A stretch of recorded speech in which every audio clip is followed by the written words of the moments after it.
When you get in an elevator, nobody says they had a great elevator ride. They just got to the 29th floor. I'm excited about not improving the transportation experience, but I'm excited about eliminating it. I think there's opportunities for Hyperloop to shrink time to access the things and people and places that you're trying to get to.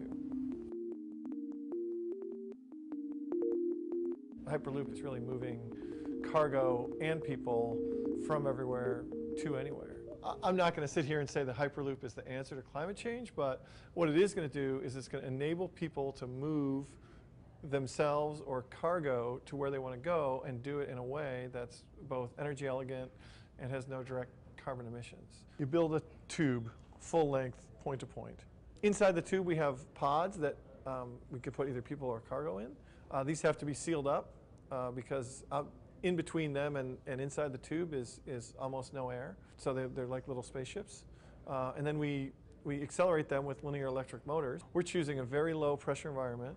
And what that lets us do is it lets us move very quickly with very little air resistance. Being able to move between San Francisco and LA, for example, in 35 minutes changes everyone's concept of where home is.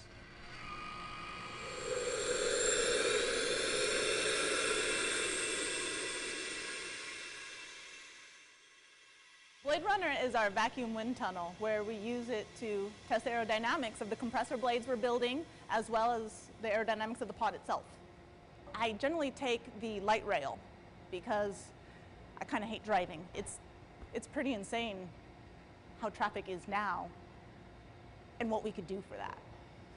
Hyperloop is part of this concept of like, hey, we can actually do this and we can build new technologies and not rely on 20th century technologies and thinking anymore.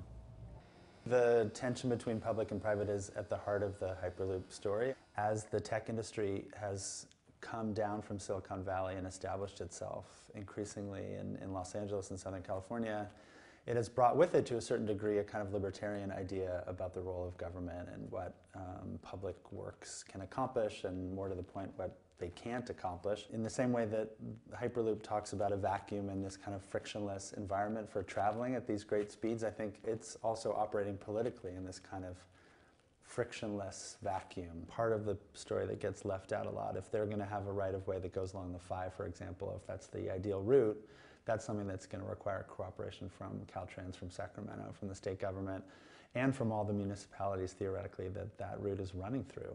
And so the political complications that have really made life difficult for the supporters of high-speed rail will not disappear if and when Hyperloop is ready to be built.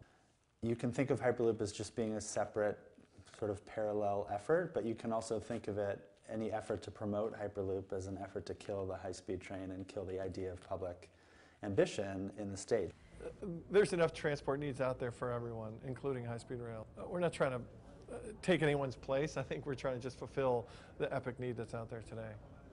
Part of why we're doing this here in downtown LA, we have a 3-acre campus and we're moving this fast, is that we want to show people that big ideas and moonshots are possible. This was a city that invested really heavily in the car in the post-war decades, and as we try to move away from that, I think we're discovering that the more options we can have, the better. So I think it's more useful to think about technological changes as being complementary to public transportation and not at odds with it, particularly in this period of limbo that we're in as the city builds out a more comprehensive transit system.